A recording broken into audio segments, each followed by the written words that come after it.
नमस्कार साथियों, एक बार आप सबका फिर से बहुत बहुत स्वागत है आप सभी के अपने YouTube चैनल डियर गुरुजी पर। सो गाइस, जैसा कि आप सभी को पता है कि बीएड प्रवेश परीक्षा की जो तैयारी है मैं आपको लगातार करवाते हुए आ रहा हूं। तो यहां पर आज एक फिर से लाइव टेस्ट लेकर के आया हूं और जैसा कि आप सभी को पता है हिंदी में करवा ही रहा हूं और जीके जी इसके लिए काफ़ी लोग कहे थे, तो आज मैं जो है जीके का टेस्ट जो है लेकर के आया हूँ। बहुत ही इंपॉर्टेंट टेस्ट होने वाला है, वीडियो को अंत तक देखिएगा और सारे क्वेश्चन जो है आपके प्रीवियस ईयर में जितने पूछे गए हैं मैं आपको लगातार यहाँ पर आपको प्रोवाइड करवाते हुए आ रहा हूँ, जिससे आपके जो भी एग्ज़ाम बचे हुए हैं, जितने भी स्टेट के आपके एग्ज़ाम बचे हुए हैं, सबके लिए इंपॉर्टेंट है। आप किसी भी स्टेट से हो तो आपके लिए इंपॉर्टेंट रहने वाला है। ऑल इंडिया आप लोग मान सकते हैं, तो बहुत ही इंपॉर्टेंट है। तो चलिए स्टार्ट करते हैं। सभी लोग यहाँ पर जुड़ जाइए, कमेंट करके बता दीजिए आप लोग को आवाज़ क्लियर आ रही है नहीं आ रही है। उसके बाद क्लास को करते हैं स्टार्ट। तो काफ़ी लोग यहाँ पर धीरे धीरे जुड़ रहे हैं। तो पहला क्वेश्चन देखिए आज का आपके सामने ये रहा, ध्यान से देखिएगा, बहुत ही अच्छा क्वेश्चन है। क्वेश्चन कह रहा है कि अल्फ्रेड नोबेल ने किसका आविष्कार किया है। अब भाई अल्फ्रेड नोबेल की बात आ रही है तो नोबेल इन्हीं के नाम से जो है नोबेल पुरस्कार जो स्टार्ट हुआ था।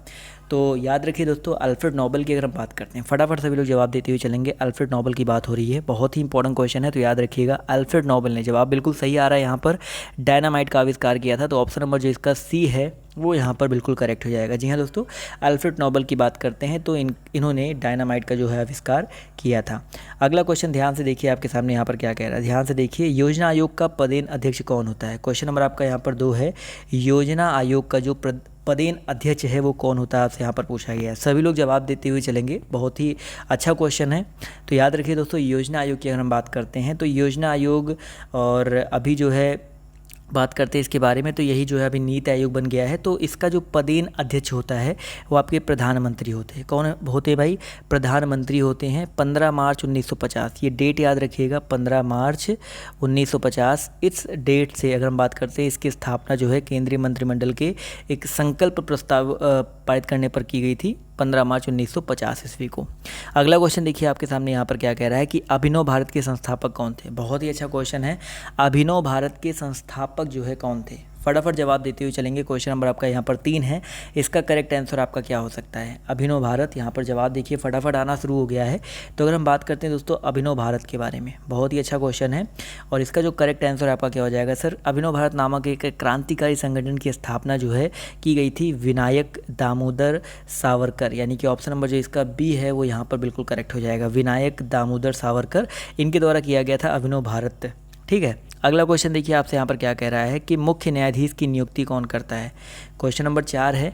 सभी लोग जवाब देते हुए चलेंगे। मुख्य न्यायाधीश, भारत के जो मुख्य न्यायाधीश है उनकी नियुक्ति कौन करता है? भारत की ही बात होगी यहाँ पर। तो याद रखिए दोस्तों, भारत के जो मुख्य न्यायाधीश है उनकी नियुक्ति जो है राष्ट्रपति करता है। बिल्कुल सही जवाब आ रहा है यहाँ पर, याद रखिएगा राष्ट्रपति जो है करेक्ट हो जाएगा। अच्छा, एक सिंपल सा क्वेश्चन मैं आपसे पूछता हूँ, सभी लोग जवाब देंगे क्योंकि कई बार आपके पेपर में पूछा गया है कि भारत के जो फर्स्ट मुख्य न्यायाधीश थे वो कौन थे। भारत के जो प्रथम मुख्य न्यायाधीश थे उनका नाम क्या था, बहुत बार आपके पेपर में आता है।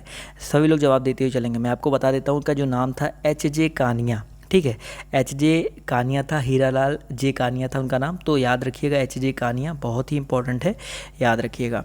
क्लियर है। अगला क्वेश्चन देखिए आपसे यहाँ पर क्या कह रहा है कि कितने वर्षों तक के बच्चों को शिक्षा अनिवार्य किया गया है। क्वेश्चन नंबर 5 है। सभी लोग जवाब देते हुए चलेंगे। कितने वर्षों तक के बच्चों को जो है शिक्षा अनिवार्य किया गया है, बहुत ही इंपॉर्टेंट क्वेश्चन है, याद रखिएगा। फटाफट सभी लोग जवाब देते हुए चलेंगे। क्वेश्चन पूछा गया है कितने वर्षों तक के बच्चों को शिक्षा अनिवार्य किया गया है। तो याद रखिएगा दोस्तों, 6 से लेकर के 14 वर्ष तक के जो बच्चे हैं उनको जो है शिक्षा अनिवार्य किया गया है। तो ऑप्शन नंबर जो इसका ए है वो यहाँ पर बिल्कुल करेक्ट हो जाएगा। क्लियर है। अगला क्वेश्चन देखिए आपसे यहाँ पर क्या कह रहा है, उसी से संबंधित क्वेश्चन है इसलिए मैंने यहाँ पर आपको बताया नहीं। अभी यहाँ पर ये क्वेश्चन क्लियर हो जाएगा कि किस अनुच्छेद के तहत बच्चों को शिक्षा अनिवार्य किया गया है। क्वेश्चन नंबर आपका यहाँ पर 6 है। सभी लोग जवाब देते हुए चलेंगे। किस अनुच्छेद के तहत बच्चों को शिक्षा अनिवार्य किया गया है। बहुत ही अच्छा क्वेश्चन है। एक तो यहाँ पर क्वेश्चन था कितने साल से कितने साल तक के बच्चों को शिक्षा अनिवार्य है, तो 6 से 14 साल तक के बच्चों को शिक्षा अनिवार्य है। और यहाँ पर अगर हम बात करते हैं किस अनुच्छेद के तहत बच्चों को शिक्षा अनिवार्य किया गया है, तो अनुच्छेद 21A। अब देखिए अनुच्छेद 21 यहाँ पर एक बहुत इंपॉर्टेंट रोल प्ले करता है। पहले जो अनुच्छेद 21 था उसमें एक संविधान संशोधन हुआ था, 86वां जो संविधान संशोधन हुआ था 2003 में।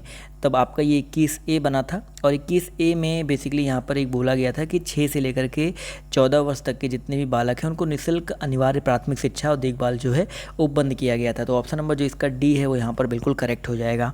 अगला क्वेश्चन बहुत ही इंपॉर्टेंट है, बहुत ही इंपॉर्टेंट क्वेश्चन, कई बार आपको करवा चुका हूँ। नाइटिंगेल ऑफ इंडिया किसको कहते हैं? चलिए फटाफट जवाब देते हुए चलेंगे। नाइटिंगेल ऑफ इंडिया जो है किसे कहा जाता है, यहाँ पर जवाब देते हुए चलेंगे। तो याद रखिए दोस्तों, नाइटिंगेल ऑफ इंडिया की बात करते हैं तो नाइटिंगेल ऑफ इंडिया जो है सरोजिनी नायडू जी को कहा जाता है। जी हाँ दोस्तों, नाइटिंगेल ऑफ इंडिया जो है सरोजिनी नायडू जी को कहा जाता है। बहुत ही ज़्यादा इंपॉर्टेंट क्वेश्चन है।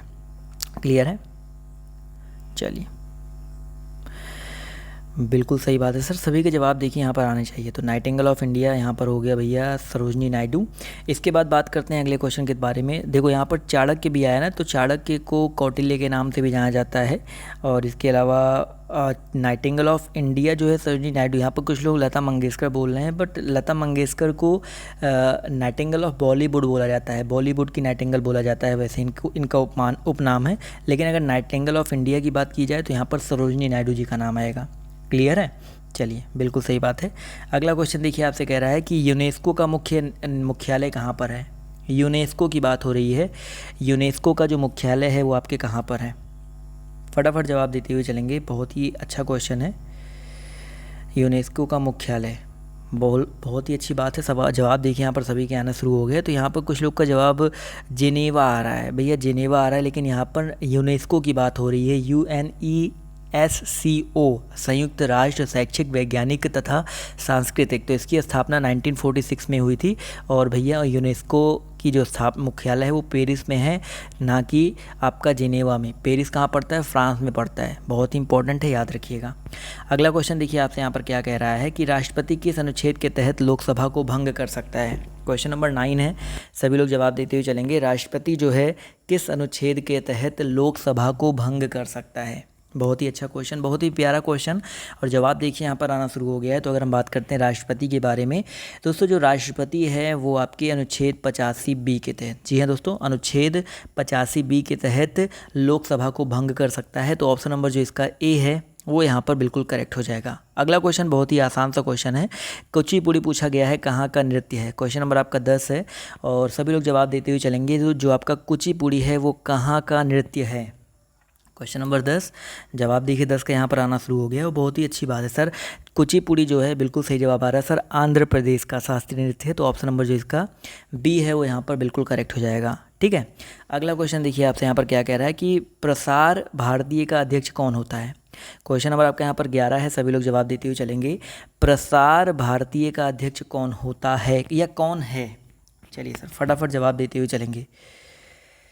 प्रसार भारतीय पूछा गया है, मुझे कुछ समझ नहीं आ रहा है। अगर प्रसाद भारती पूछा गया होता तो इस क्वेश्चन को अभी स्किप कर दो, क्योंकि ये बहुत पुराना क्वेश्चन है। तो ये इसमें तो कोई भी आंसर आपका करेक्ट नहीं होगा। यहाँ पर प्रसार भारती समझ नहीं आ रहा मुझे। प्रसाद भारती एक होता है, वो तो मुझे समझ में आता है। ठीक है, प्रसाद भारती तो मुझे समझ में आता है, लेकिन यहाँ पर पूछा गया है प्रसार भारतीय। चलो इसको स्किप कर दो। अगला क्वेश्चन देखो, आपसे यहाँ पर क्या कह रहा है कि राज्यसभा और लोकसभा का संयुक्त अधिवेशन कौन बुलाता है?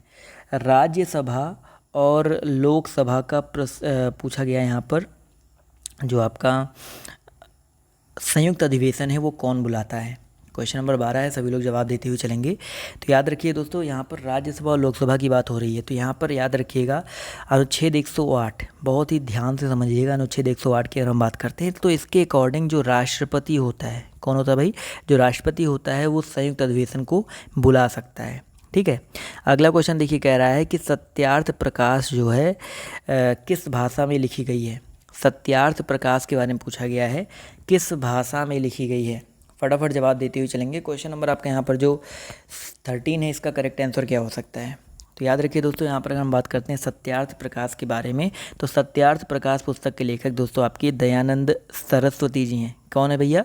दयानंद सरस्वती, बहुत ही इंपॉर्टेंट है, याद रखिएगा, दयानंद सरस्वती जी हैं। इसके अलावा अगर हम बात करते हैं कि इसकी जो भाषा है कौन सी है, तो भैया इसकी भाषा हिंदी भाषा है। तो ऑप्शन नंबर जो इसका ए है वो यहाँ पर बिल्कुल करेक्ट हो जाएगा। अगला क्वेश्चन देखिए आपसे कह रहा है कि 2020 विश्व कप के भारतीय टीम के कप्तान कौन थे। अब देखो 2020 विश्व कप ये बेसिकली उस टाइम का करंट अफेयर है, पुराना क्वेश्चन है, तो अभी इसको स्किप कर देंगे क्योंकि भैया जब पूछा गया होगा तो महेंद्र सिंह धोनी भी हो सकते थे, लेकिन अभी करंट की बात करते हैं तो 2020 विश्व कप में जो भी होंगे वो आपके विराट कोहली होंगे, कि विराट कोहली को जो नया कैप्टन है बनाया गया है, तो इसको अभी स्किप कर देंगे। अगला क्वेश्चन देखिए पूछा गया है कि भाखड़ा नागल बांध परियोजना किस नदी पर स्थित है। भाखड़ा नागल बांध परियोजना जो है किस नदी पर स्थित है। मोस्ट रिपीटेड क्वेश्चन मान सकते हैं इसको। जी हाँ दोस्तों, मोस्ट रिपीटेड क्वेश्चन है और बहुत ही अच्छा क्वेश्चन है, सभी लोग जवाब देते हुए चलेंगे। क्वेश्चन नंबर 15 है, जवाब देखिए यहाँ पर आना शुरू हो गया है। तो याद रखिए दोस्तों, भाखड़ा नागल बांध परियोजना जो है आपका सतलज नदी पर है। कौन सी नदी पर है दोस्तों? आपका सतलज नदी पर है। तो ऑप्शन नंबर जो इसका ए है वो यहाँ पर बिल्कुल करेक्ट हो जाएगा। चलिए आते हैं अगले क्वेश्चन पर। तो अगला क्वेश्चन देखिए आपसे यहाँ पर क्या कह रहा है कि 55वें फिल्म समारोह में कौन सी फिल्म सर्वश्रेष्ठ चुनी गई। क्वेश्चन नंबर 16 है और ये भी आपका पुराना क्वेश्चन है, वैसे इस क्वेश्चन को भी आप स्किप कर सकते हैं। करंट अफेयर मैं आपको अलग से करवा रहा हूँ तो उसकी टेंशन मत लीजिएगा, ठीक है। तो यहाँ पर उस समय का क्वेश्चन था, 55वां पूछा गया है, तो उस समय कांचीवरम था, ठीक है, इसको स्किप कर दीजिए। अगला क्वेश्चन देखिए क्या कह रहा है, उसी से क्वेश्चन नंबर 17 कह रहा है कि द्रोणाचार्य पुरस्कार किस क्षेत्र में दिया जाता है। सभी लोग जवाब देते हुए चलेंगे। द्रोणाचार्य पुरस्कार है, तो याद रखिए दोस्तों, द्रोणाचार्य पुरस्कार जो है खेल प्रशिक्षण में दिया जाता है, खेल प्रदर्शन में नहीं दोस्तों, खेल प्रशिक्षण में दिया जाता है। क्योंकि द्रोणाचार्य कौन था भाई? गुरु थे ना, तो गुरु जो है प्रशिक्षण देते हैं, तो खेल प्रशिक्षण यहाँ पर याद रखिएगा। जल्दी जल्दी क्वेश्चन को खत्म करते हैं। सीमांत गांधी के नाम से किसे जाना जाता है? बताइए सर, सीमांत गांधी के नाम से जो है किसे जाना जाता है? फटाफट जवाब देते हुए चलेंगे। तो याद रखिए भैया, सीमांत गांधी की अगर हम बात करते हैं तो यहाँ पर जो करेक्ट आंसर आपका हो जाएगा खान अब्दुल गफ्फार खान। बिल्कुल सही बात है सर, इनको सीमांत गांधी के नाम से जाना जाता था। अगला क्वेश्चन बहुत ही ज़्यादा इंपॉर्टेंट है कि प्रथम पंचवर्षीय योजना कब लागू किया गया था। पहला जो पंचवर्षीय योजना है कब लागू किया गया था? तो याद रखिएगा 1951, बहुत ही इंपॉर्टेंट, बस इतना याद रखो 1951। और यहाँ पर चारों ऑप्शन 1 अप्रैल ही दिया गया है, तो यहाँ पर ऑप्शन नंबर जो इसका सी है 1 अप्रैल 1951, वो यहाँ पर बिल्कुल करेक्ट हो जाएगा। अगला क्वेश्चन, www का पूरा नाम क्या है भाई? www.google.com, facebook.com, youtube.com, आप सभी ने देखा होगा। तो ये जो स्टार्टिंग का www होता है उसका पूरा नाम क्या होता है? फटाफट जवाब देते हुए चलेंगे। तो याद रखिए दोस्तों, www का जो पूरा नाम होता है वर्ल्ड वाइड वेब होता है, यानी कि ऑप्शन नंबर जो इसका डी है वो यहाँ पर बिल्कुल करेक्ट हो जाएगा। अगला क्वेश्चन देखते हैं आपसे यहाँ पर क्या कह रहा है। ईसीजी का प्रयोग जो है किसी गतिविधि दर्ज करने के लिए किया है। क्वेश्चन पूछा जाना चाहिए था कि ईसीजी का प्रयोग किसकी गतिविधि दर्ज करने के लिए किया जाता है। चलिए सर, फटाफट जवाब देते हुए चलेंगे। ईसीजी का प्रयोग जो है किसकी गतिविधि दर्ज करने के लिए किया जाता है? जवाब देखिए यहाँ पर आना शुरू हो गया है। तो याद रखिए दोस्तों, ईसीजी की अगर हम बात करते हैं तो ईसीजी इलेक्ट्रोकार्डियोग्राफ इसका फुल फॉर्म होता है और ये हृदय की गति को जो है दर्ज करता है। क्लियर है। अगला क्वेश्चन देखिए आपसे यहाँ पर क्या कह रहा है कि उच्च न्यायालय के न्यायाधीशों की नियुक्ति कौन करता है। क्वेश्चन नंबर 22 है, सभी लोग जवाब देते हुए चलेंगे। उच्च न्यायालय के न्यायाधीशों की नियुक्ति जो है आपका कौन करता है? क्वेश्चन नंबर आपका यहाँ पर 22, जवाब देखिए यहाँ पर आना शुरू हो गया है। तो याद रखिए दोस्तों, 22 का जो करेक्ट आंसर है आपका क्या हो जाएगा? राष्ट्रपति। बिल्कुल सही बात है सर, उच्च न्यायालय के न्यायाधीशों की नियुक्ति कौन करता है दोस्तों? राष्ट्रपति करता है। तो यहाँ पर जितने भी लोग जवाब दे रहे हैं ऑप्शन नंबर डी, वो लोग यहाँ पर बिल्कुल करेक्ट हो जाएंगे। क्लियर है। चलिए अगला क्वेश्चन देखिए आपसे यहाँ पर क्या कह रहा है कि भारतीय नागरिक के कितने मौलिक कर्तव्य होते हैं। क्वेश्चन नंबर 23 से सभी लोग जवाब देते हुए चलेंगे। भारतीय नागरिक के कुल कितने मौलिक कर्तव्य होते हैं? फटाफट सभी लोग जवाब देते हुए चलिएगा। बहुत ही अच्छा क्वेश्चन है, जवाब देखिए यहाँ पर आना शुरू हो गया है। तो याद रखिए दोस्तों, अगर हम बात करते हैं भारतीय नागरिक के बारे में, तो भारतीय नागरिक के टोटल मौलिक कर्तव्यों की संख्या कितनी है? मूल अधिकार, मौलिक कर्तव्य दोनों अलग अलग होता है, ठीक है। चलिए सर, वैसे जब भारतीय संविधान में पहले तो 11 मूल कर्तव्य थे, एक 42वां संशोधन हुआ था, उसमें एक आपका एक और मूल कर्तव्य जोड़ा गया था, ठीक है। बताइए सर, फटाफट जवाब देते हुए चलेंगे। चलिए बिल्कुल सही जवाब आ रहा है सर। भारतीय नागरिक के लिए कुल कितने मौलिक कर्तव्य है? टोटल आपके 11 हैं, ठीक है। चलिए अगला क्वेश्चन देखिए आपसे यहाँ पर क्या कह रहा है, ध्यान से देखिए। क्वेश्चन नंबर आपका यहाँ पर 24 कह रहा है कि स्वर्ण मंदिर की स्थापना किसने की थी? स्वर्ण मंदिर की जो स्थापना है किसने की थी? फटाफट जवाब देते हुए चलेंगे। तो याद रखिए दोस्तों, स्वर्ण मंदिर की जो स्थापना है वो जो आपके गुरु थे अर्जुन देव नानक और गोविंद और तेग बहादुर में, यहाँ पर जो गुरु सिख थे अर्जुन देव, ये 5वें गुरु थे, तो इन्होंने किया था स्वर्ण मंदिर की स्थापना। क्लियर है। क्वेश्चन नंबर आपका 25 कह रहा है कि किस विटामिन की कमी से खून का बहना रुकता नहीं है। क्वेश्चन नंबर आपका यहाँ पर कह रहा है किस विटामिन की कमी से खून का बहना रुकता नहीं है। फटाफट क्वेश्चन नंबर 25 का जवाब देते हुए चलेंगे। तो ये 25 का जो करेक्ट आंसर है आपका क्या हो जाएगा। तो याद रखिए दोस्तों 25 की बात करते हैं तो 25 का जो करेक्ट आंसर आपका हो जाएगा विटामिन के। ठीक है, विटामिन के की कमी से जो खून का बहना है वो नहीं रुकता है। तो ऑप्शन नंबर जो इसका डी है वो यहाँ पर बिल्कुल करेक्ट हो जाएगा। क्वेश्चन नंबर आपका यहाँ पर 26 कह रहा है कि निम्नलिखित में से कौन सा रोग विषाणु से नहीं होता है। वायरस से कौन सा रोग नहीं होता है। चेचक, प्लेग, पोलियो, खसरा। फटाफट जवाब देते हुए चलेंगे। यहाँ पर बताना है कौन सा रोग जो आपका विषाणु से नहीं होता है। चेचक विषाणु से होने वाला रोग है। पोलियो की बात करते हैं, ये भी विषाणु से होने वाला रोग है। खसरा भी आपका विषाणु से होता है। लेकिन बचा कि आपका प्लेग। प्लेग जो आपका विषाणु से नहीं होता है, ये आपका जीवाणु से होने वाला रोग है। तो ऑप्शन नंबर जो इसका सी है वो यहाँ पर बिल्कुल करेक्ट हो जाएगा। क्वेश्चन नंबर 27 ध्यान से देखिए, कह रहा है कि उत्तरी ध्रुव पर पहुँचने वाली पहली भारतीय महिला कौन थी।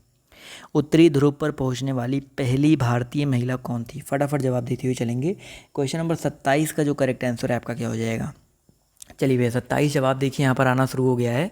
तो 27 की अगर हम बात करते हैं तो इसका जो करेक्ट आंसर है आपका हो जाएगा ऑप्शन नंबर सी, रीना कौशल। बहुत ही इंपॉर्टेंट क्वेश्चन है। उत्तरी ध्रुव पर पहुंचने वाली जो पहली भारतीय महिला थी उनका नाम था रीना कौशल। अगला क्वेश्चन देखिए आपसे यहाँ पर कह रहा है द वाइट टाइगर के लेखक कौन है। द वाइट टाइगर के लेखक कौन है।